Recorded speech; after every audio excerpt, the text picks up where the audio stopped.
My younger brother told me I wasn't valuable enough to be invited for Christmas, but I was the reason their $1 million deal even existed. They laughed behind my back, thinking I didn't hear them. He'll probably spend Christmas alone again, just like last year. They thought I was a loser just because I never showed off my work, never talked about money, and always stayed quiet at family events.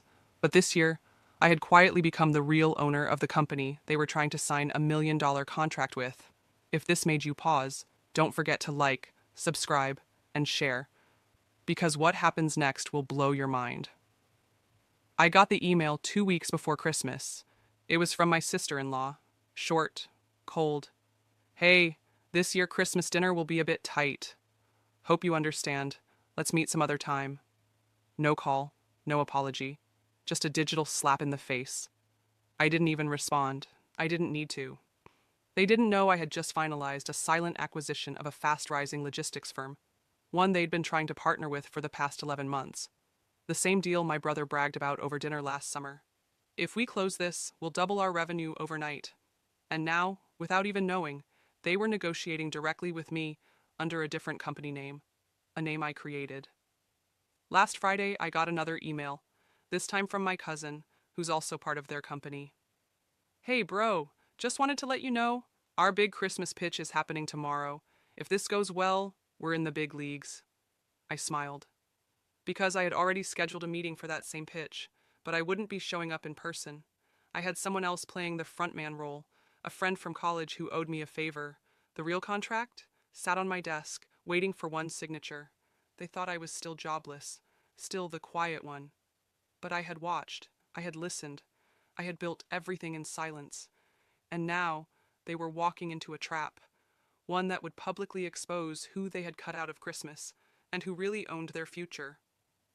The boardroom was polished to perfection, glass walls, luxury chairs, the kind of setup my brother always dreamed of pitching in. He walked in wearing his overpriced blazer, flanked by two of his partners, my cousin and a friend of his who once told me, "Business isn't for quiet guys like you." They didn't recognize the man sitting across the table. That was the point. My friend played it perfectly, calm, sharp, just enough arrogance to make them feel like they were close to closing the deal. My brother kept repeating one line. "We believe this partnership will be a win-win. We've already made projections assuming your distribution network is on board." That's when my friend smiled and said, "Interesting, because the person who actually owns this network hasn't given approval yet." My brother froze. "Wait, I thought you were the founder?" My friend leaned back. "Nope, I just represent him. He built it, he funded it, he signs every deal." Silence. I was watching it all on the hidden Zoom feed. Their faces shifted. First confusion, then suspicion, then panic. Because right after that line, my friend slid a folder across the table. Inside was a document with one name highlighted at the bottom. Mine. My cousin blinked 3 times. "Wait, what? Is this some kind of joke?" My friend simply replied, "He got your Christmas message, by the way. The one where you didn't have space for him at dinner. Guess he had to make space somewhere else." They didn't speak. They just stared. "You're still welcome to pitch," my friend added. "But just so you know, he's not looking for partners anymore. He's looking to acquire." That moment, the exact second they realized the quiet one, the one they excluded like trash, had the power to buy their entire company. And then came the twist they never saw coming. Because I didn't want to destroy them. Not yet. I sent them an email that evening. Just one line. "Let's meet, December 25th, my place." No Merry Christmas, no apology, no explanation. For the next 48 hours, none of them replied. I knew they were scrambling, checking documents, legal filings, even calling mutual friends to figure out if this was real. It was worse than real. It was personal. Christmas morning came, 8 a.m. sharp, a knock on my door. There they were, my brother, cousin, and his so-called friend. No wives, no kids, no smiles, just silence. They looked like they were walking into a courtroom. I opened the door, stepped aside, didn't say a word. They walked in and saw the setup. Warm breakfast, coffee brewing, Christmas tree lit up. The same kind of cozy celebration they denied me just 2 weeks ago. My brother finally spoke, his voice low. "Look, we didn't mean to—" I cut him off. "You needed a bigger table, so I built one. And now you want a seat?" He flinched. My cousin looked down.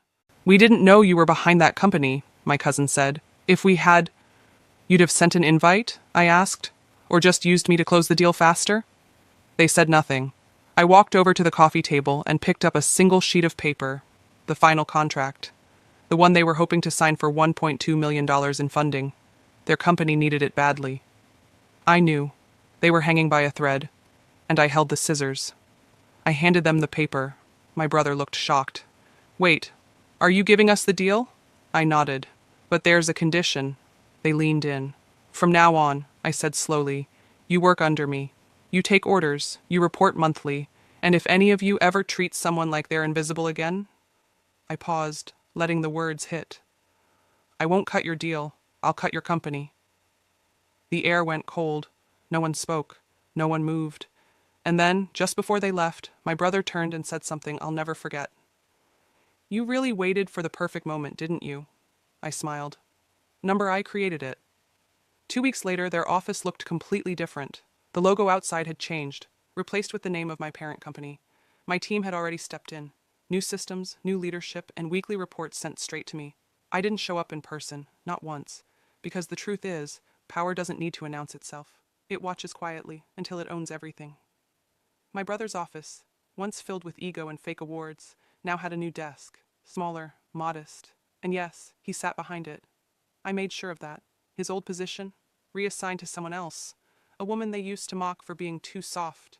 Turns out she was the only one who treated people with respect, including me. Now she was his boss. One afternoon, my cousin tried to call me 3 times. I didn't answer. Instead, I sent him a message. All team communications go through the portal now. Keep it professional. He didn't reply. He didn't need to. They were learning, slowly, painfully, what it felt like to be powerless in front of someone you underestimated. Meanwhile, I was working on something else. Something they had no idea was coming.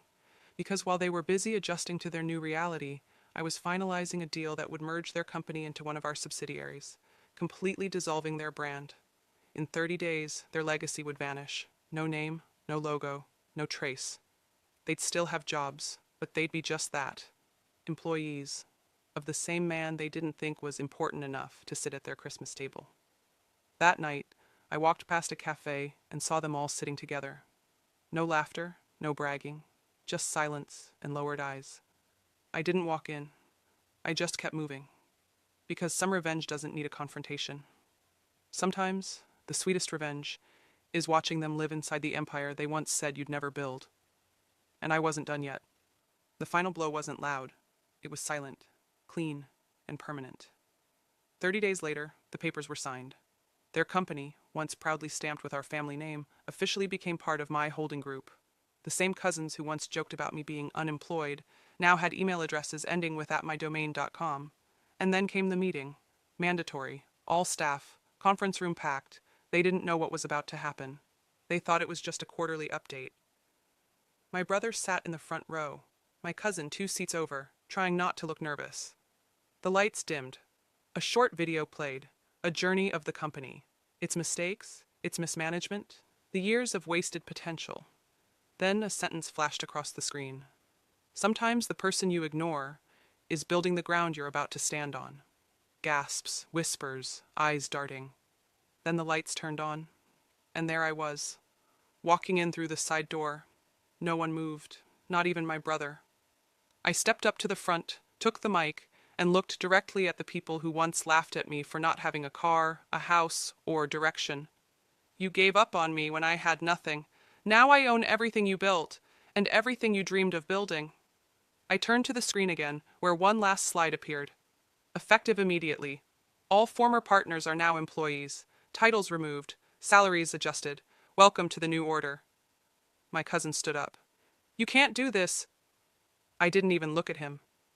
Check your contract. He sank back down. My brother didn't say a word. He just stared at the floor. As I walked out of the room, someone asked from the back, "Why didn't you just shut it all down?" I paused at the door and smiled. Because shutting it down would have ended it. Owning it? That makes them live with it. Every single day. And with that, I left.